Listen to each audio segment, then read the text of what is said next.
뒤에 계시고, 예, 알겠습니다. 알겠습니다. 먼저 말씀해 주시죠. 네, 도봉구에서 온 김상우라고 합니다. 제가 이번 지선 때, 지방선거 때 그 부방대 활동을 해서 사전선거 투표 참관인들하고 또 한 일주일 동안 사무실 앞에서, 선관위 사무실 앞에서 밀착 감식을 했고 또 개표 참관위까지 다 했습니다. 근데 또 선거 끝나고 나서 그 권병호 박사의 그 유튜브를 보니까 서울에서도 뭐 부정선거가 대부분 다 이루어졌다라고 통계 수치를 계속 그거 가지고 얘기를 계속해서 저는 진짜 참담함을 느꼈습니다.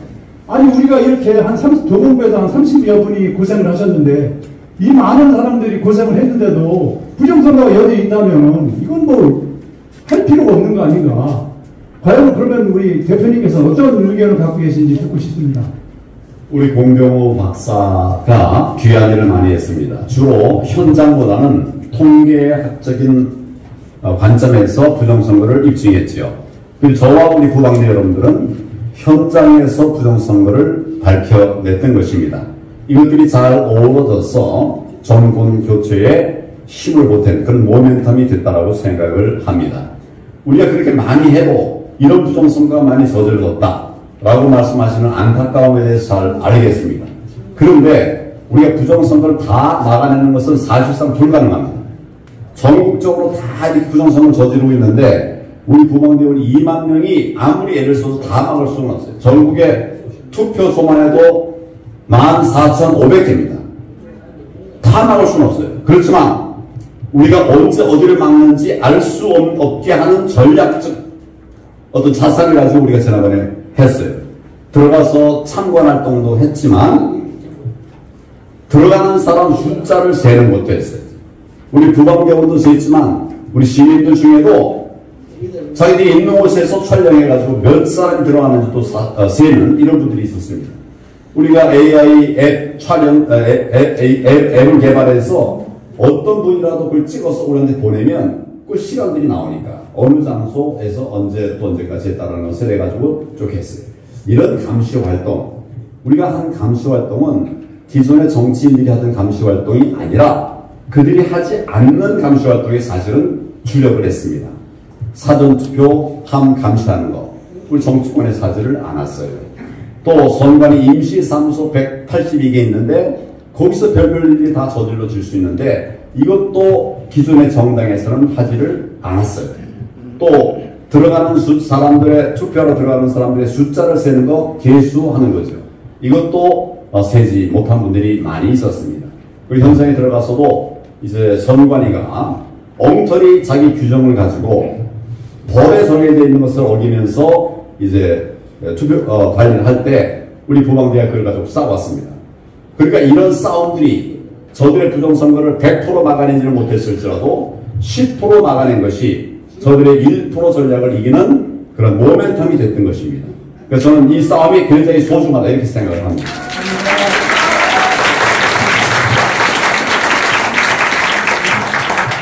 또 다른 질문이 있으면 말씀하십시오. 예. 자, 다음. 저는 저 중랑에서 온 이양재라고 합니다. 우리 저 황교안 대표님께서 대통령 예비 후보 등록을 해가지고 처음에 부정선거를 들고 나왔을 때 많은 사람들이 저 사람 또 정치적으로 이용하려고 하는구나 이런 생각을 했는데 지금까지 이렇게 그렇게 자리를 지켜주시는 걸 보고 그 진정성을 알고 많은 사람들이 호응을 하고 있다고 생각합니다. 그리고 이제 얼마 전에 대법원에서 민경욱 사건에 대해서 판결이 나왔습니다. 근데 이제 기각 판결이 나왔죠.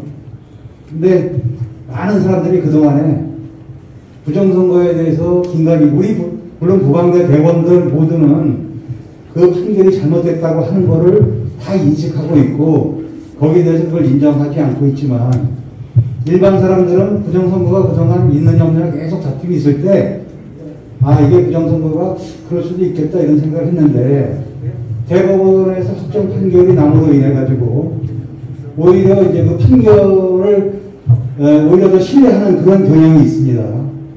근데 우리가 이제 유튜브나 이런 데 보면 뭐 정규 방송에서는 전혀 그런 거에 대해서 언론 보도도 안 하지만 유튜브나 이런 데 보면 그게 판결이 잘못됐다 이렇게 얘기를 하는데 무엇이 잘못됐는지 이런 거를 우리가 그냥 들어가서 파악을 할 수가 없어요. 그래서 대법원에 우리가 판결문이라고 하는 거는 원고가 얘기를 들어보고 피고의 얘기를 들어보고 그걸 가지고 판결을 해야 되는데 제가 판결문을 다 읽어보면 원고의 주장만 있고 피고의 주장이 없어요. 그리고 대법원이 말하자면 원고의 주장을 갖다 반박하는 그렇게 결론이 나 있더라고요.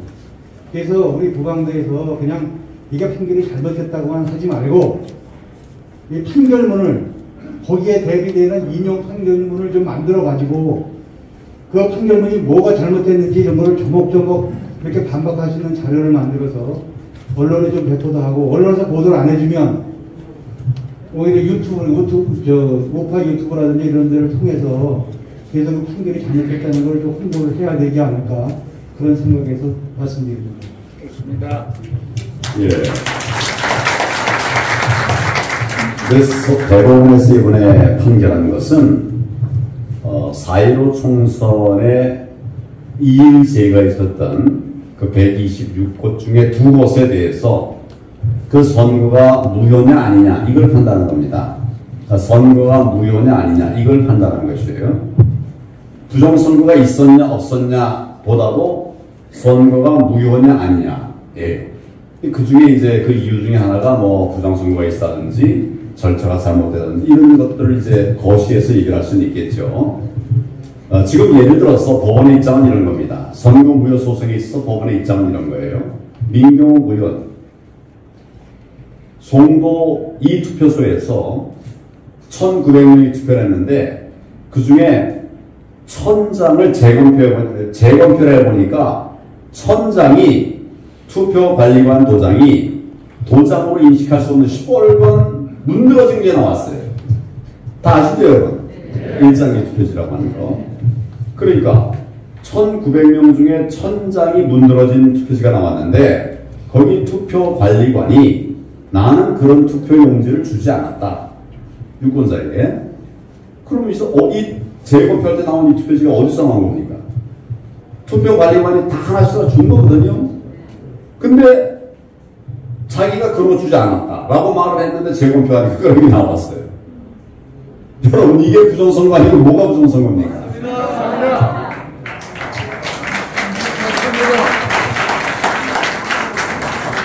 지금 법원이 했다는 것은 지금 안 하려고 하다가 그나마라도 안 하려고 하다가 투표관리관 억지로 데려다가 이제 증언을 들은 거예요.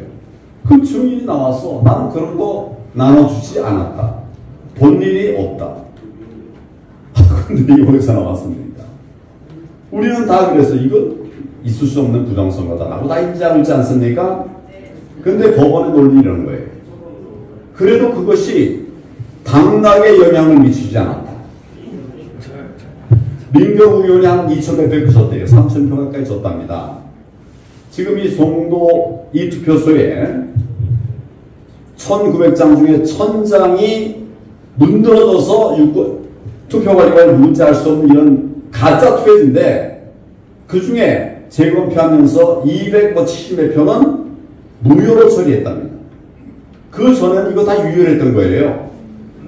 다 유효로 했다라고 된 것을 재검표해보니까 그런 게 나오니까 그 중에 270여 개를 무효로 처리했어요.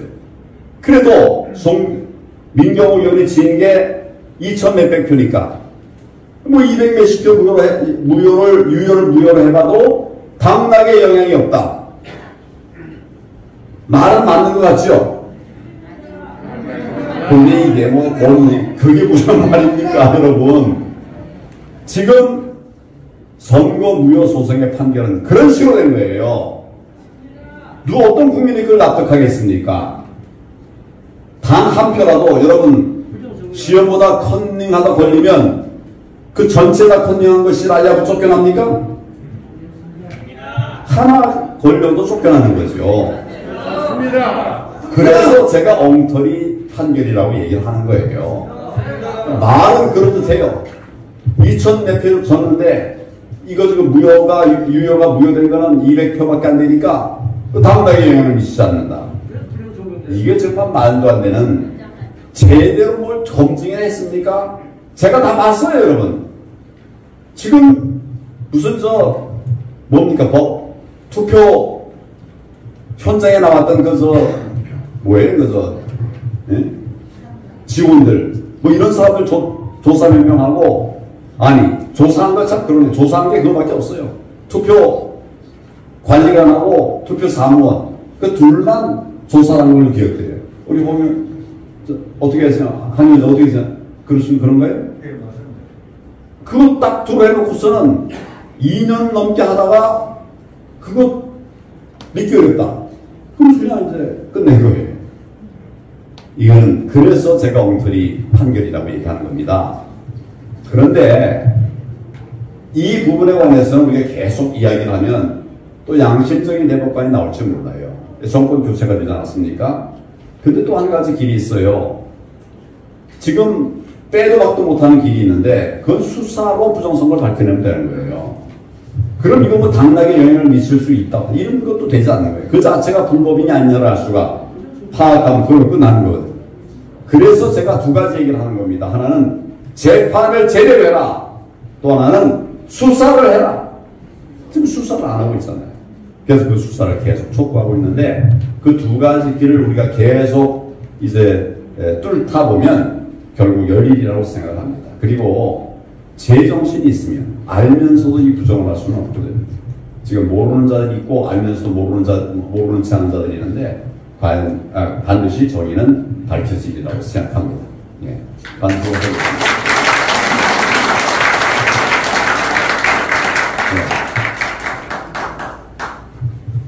다음은 손 들어주세요. 할렐루야. 제가 은평구에서 왔는데요.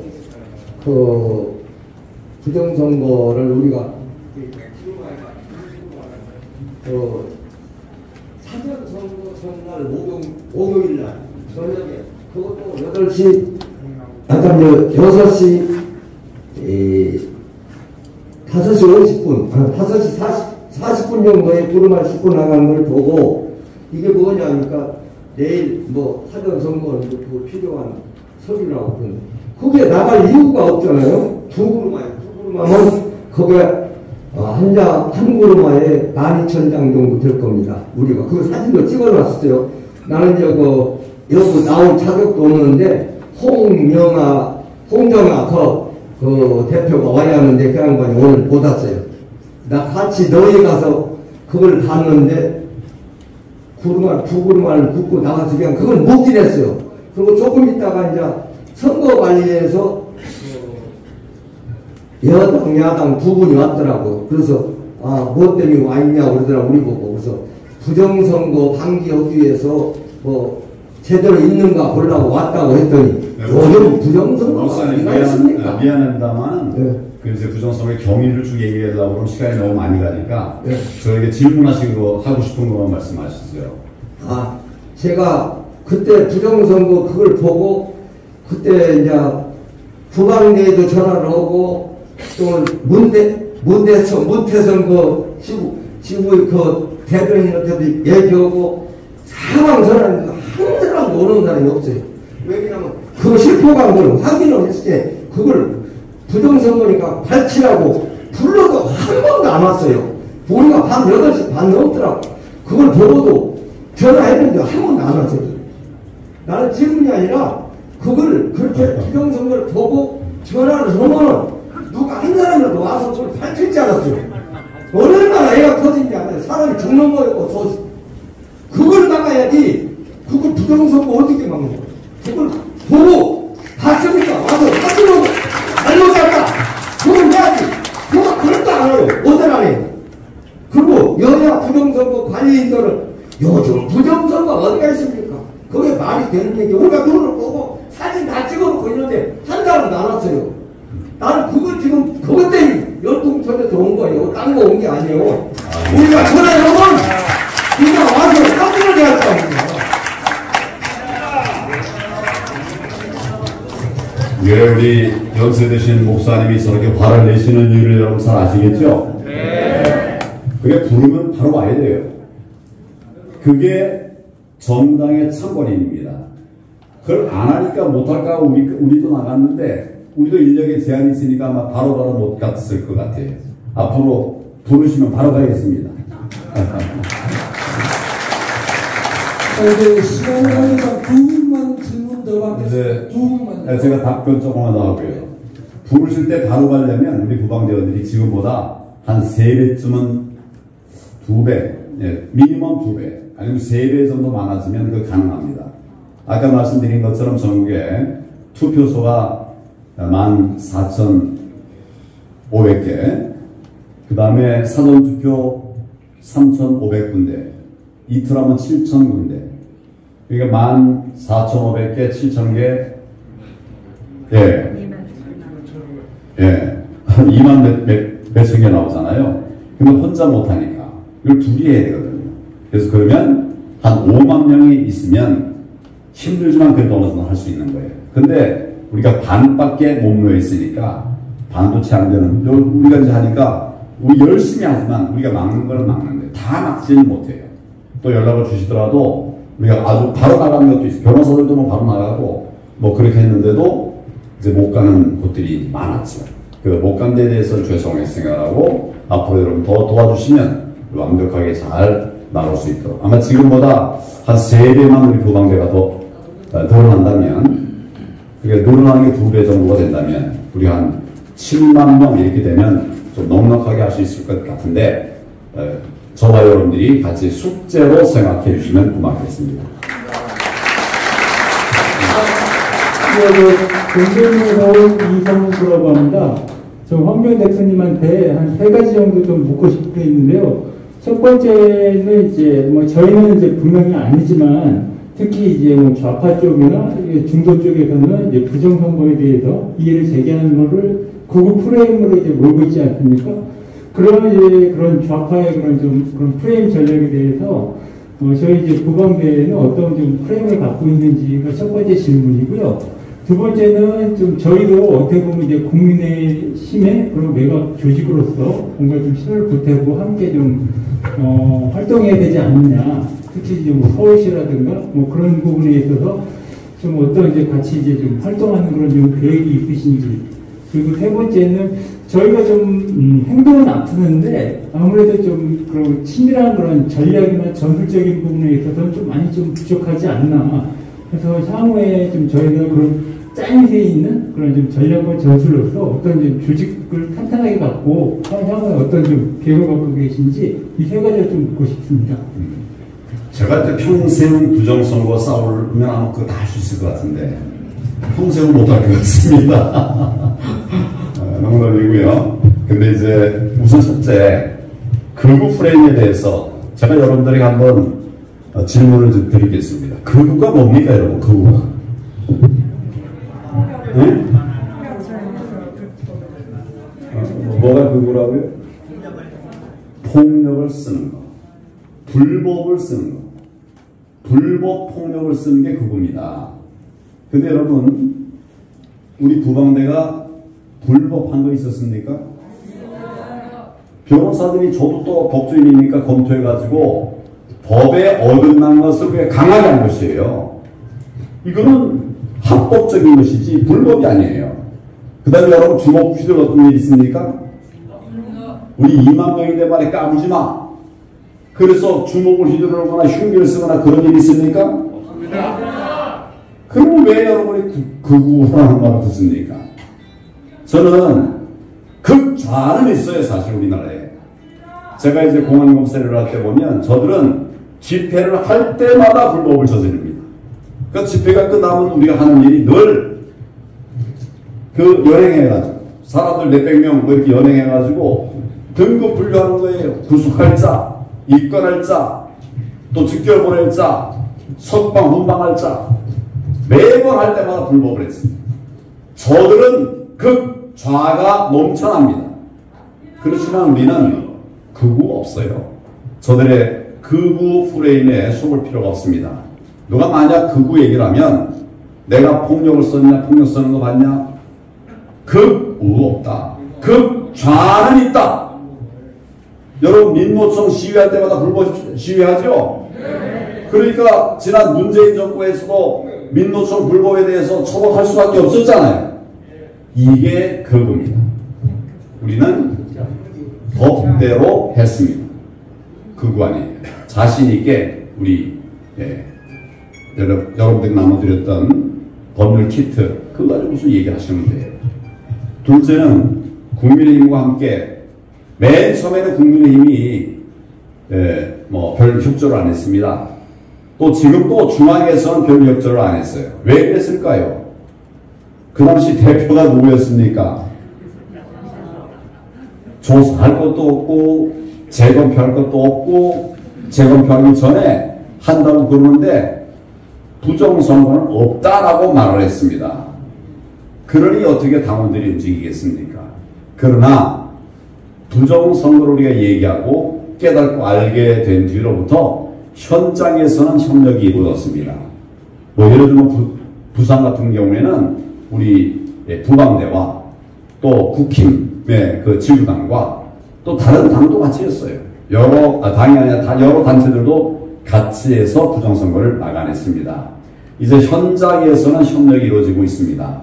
우리 현장에 계신 여러분들이 우리 국힘 그 지구당과 함께 협력하면 길이 트여지리라고 생각합니다. 그리고 저와 또 우리 중앙에 있는 분들은 우리 중앙정부도 또 설득을 계속해서 정말 우리 부정선거 활동하는 분들이 뭐 개인을 위한 것도 아니고 나라의 정의를 위한 것인데 이분들이 어렵지 않을 수 있도록 더 노력을 하겠습니다. 그렇게 될 때까지는 현장에서 좀 협력하면 좋겠습니다. 그 전략과 전술에 관해서는 이것은 사실은 이제 악과 불법과 싸우는 데는 합법적인 것을 무너뜨리는 데는 전략이 필요한데 불법과 싸우는 데 있어서는 전략이 잘 먹히지 않습니다. 우리도 불법하면 할 수 있어요. 근데 우리가 불법을 안 쓰니까 전략이 잘 안 먹혀요. 그렇지만 우리가 여러 지혜들을 모아서 이제 구석구석 뚫렸던 구멍들을 막고 우리가 취약했던 것들을 이제 보강을 하면서 제가 지금 이제 하나 했던 것 중에 하나가 뭐냐면 AI 촬영 감시대 활동했던 거 아시죠? AI 촬영 특공대라는 이름으로 감시 활동을 했습니다. 여러분 금년 이전에 그런 말을 들어보셨습니까? 못 들어보셨죠? 저희가 저들의 허점을 찌른 거예요. 뭐 이런 방법으로 기회수하는 거 몰랐습니다. 근데 여러분 실제로 선거 감시 활동 하다 보니까 실제 우리가 세는 거하고 선관위가 발표하는 숫자가 달라지는 걸 많이 보시지 않았습니까? 근데 그런 걸 막기 위해서 우리가 촬영해서 개수해가지고 부정선거를 막는 이런 노력을 한 것이에요. 우리가 많은 노력을 했고 이제 출발했기 때문에 성과가 아주 굉장히 많은 것은 아니지만 그런 나름대로의 많은 성과가 있었고 또 저자들이 부정선거 세력들이 이거에 어떻게 대응할지 아직 감은 못 잡고 있어요. 약점 우리가 찔러야 됩니다. 이런 것들이 전략이라면 전략인데 이거 참 좋겠다 하는 것들이 있으면 언제든지 제안을 해주시기 바랍니다. 감사합니다.